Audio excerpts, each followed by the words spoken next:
Hello dear students, आज हम frequency measurement errors के बारे में स्टडी करेंगे। Subject code IE201। देखिए, फ्रीक्वेंसी मेजरमेंट एरर्स में फर्स्ट जो है ये कहलाती है गेटिंग एरर्स। तो देखिए, गेटिंग एरर क्या होती है कि जैसा भी कि अपन ने देखा फ्रीक्वेंसी मेजरमेंट में एक गेट होता है जो कि एक डेफिनेट टाइम इंटरवल के लिए खुलता है और फिर बंद हो जाता है। तो इसकी वेव फॉर्म यहाँ पे दिखाई गई है कि गेट यहाँ पे ओपन हो रहा है और एक डेफिनेट इंटरवल टाइम के लिए ये ओपन होगा और फिर बंद हो जाएगा। और इनपुट फ्रीक्वेंसी जो कि डिजिटल पल्स की फॉर्म में है वो गेट में से पास की जाती है और इन पल्सेस को एक डिजिटल काउंटर के द्वारा काउंट किया जाता है। तो अब आप देखिए यहाँ पे जैसे 3 और 3 6 पल्स काउंट हुई है और यही फ्रीक्वेंसी अगर इनपुट सिग्नल आप दूसरी बार देंगे तो यहाँ पे देखिए 5 पल्स काउंट हुई है। तो जितने टाइम गेट खुला रहेगा उतने इंटरवल में अपन पल्स को काउंट करेंगे। लेकिन देखिए, आप अलग अलग टाइम में अलग अलग बार जब काउंट करेंगे तो कुछ एरर डेवलप हो जाएगी। जैसे फर्स्ट केस में 6 पल्स काउंट हुई है और सेकेंड केस में 5 पल्स काउंट हुई है। ऐसा क्यों हुआ है? ऐसा इस वजह से हुआ है कि ये जो इनपुट पल्स है ये गेट से सिंक्रोनाइज्ड नहीं है। सिंक्रोनाइज्ड का मतलब है गेट जब ओपन हो रहा है या क्लोज हो रहा है तो इनपुट पल्स का उससे कोई रिलेशन नहीं है। तो ये कभी भी आ सकती है इनपुट पल्स। तो पल्स की पोजीशन पे डिपेंड करेगा कि ये कितनी पल्स को काउंट करता है। तो देखिए, या तो ये एक पल्स कम काउंट कर सकता है या एक पल्स ज़्यादा काउंट कर सकता है। तो ये जो एरर है +-1 की काउंटिंग में जो एरर होगी इसको अपन बोलते हैं गेटिंग एरर। वो इस तरह से क्यों होती है? क्योंकि गेट पल्स जो सिग्नल है उससे इनपुट पल्स जो है सिंक्रोनाइज्ड नहीं है या इसका कोई फिक्स्ड रिलेशन नहीं है। इस वजह से ये गेटिंग एरर डेवलप होती है, जैसा कि इस डायग्राम में दिखाया गया है। तो देखिए, गेटिंग एरर बेसिकली क्या है? Gating error are due to non synchronisation of input signal with gating signal. These error occurred in frequency and time measurement by digital counter method. Digital counter से अगर आप फ्रीक्वेंसी मेजर करेंगे या time major करेंगे तो ये error आएगी ही और उसकी वैल्यू ज़्यादा से ज़्यादा +-1 काउंट मीन्स काउंट जो करेंगे पल्स उसमें प्लस या -1 की एरर जरूर आएगी। अब देखिए, अब मान लीजिए क्रॉस ओवर फ्रीक्वेंसी लेवल है f0 और ये f0 √fc के बराबर होनी चाहिए, जहाँ पे fc जो है क्रिस्टल फ्रीक्वेंसी है।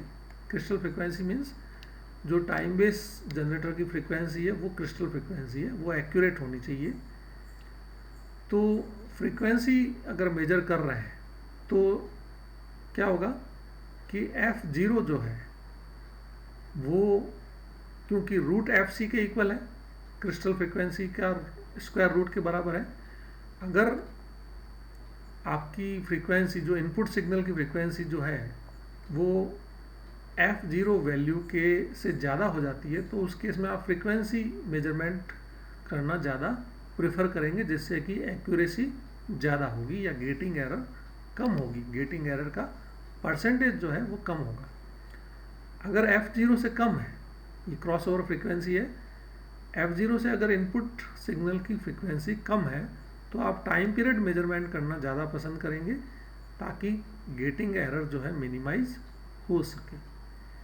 तो इस तरह से गेटिंग एरर को मिनिमाइज करने के लिए क्रॉस ओवर फ्रीक्वेंसी जो कैलकुलेट की है अपन ने, अगर क्रॉस ओवर फ्रीक्वेंसी से ज़्यादा है इनपुट सिग्नल की फ्रीक्वेंसी तो फ्रीक्वेंसी मेजरमेंट करें, और अगर क्रॉस ओवर फ्रीक्वेंसी से कम है इनपुट सिग्नल की फ्रीक्वेंसी तो आप टाइम मेजरमेंट करना ज़्यादा प्रेफर करेंगे।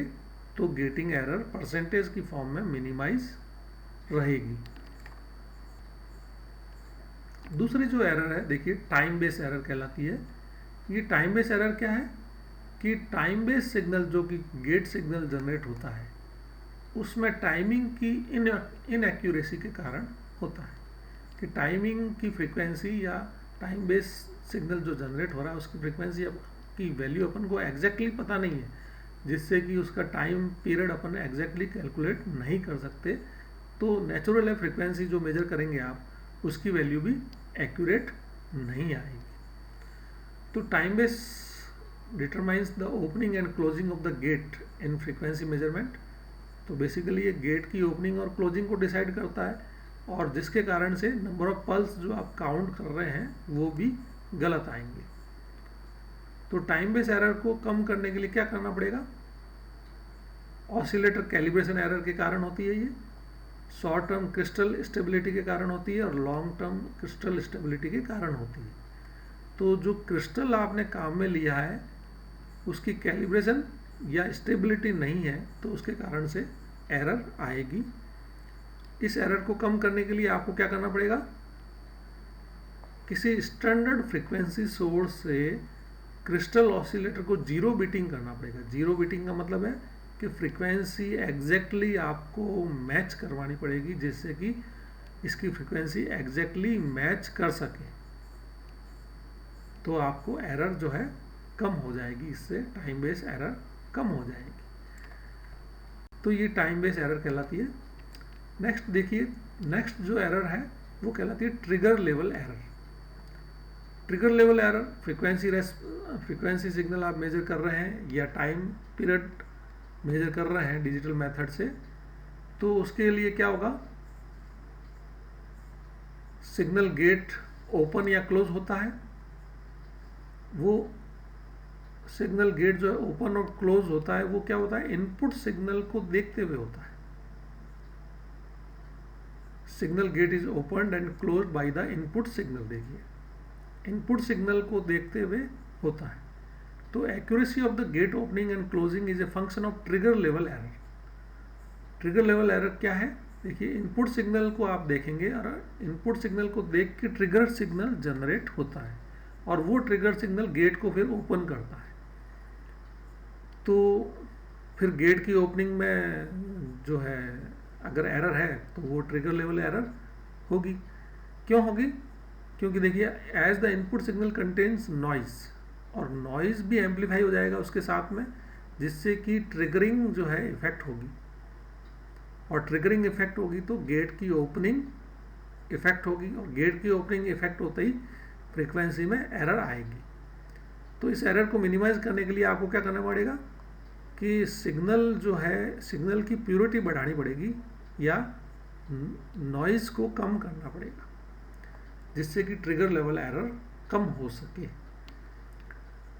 तो कंक्लूड करते हुए कि ट्रिगर लेवल एरर को आपको कम करना है तो नॉइज सिग्नल को कम करना पड़ेगा, क्योंकि इसी से ही जो है ट्रिगर लेवल एरर जो है जनरेट होती है। तो इस लेक्चर को यहीं कंक्लूड करते हैं अपन। Thank you.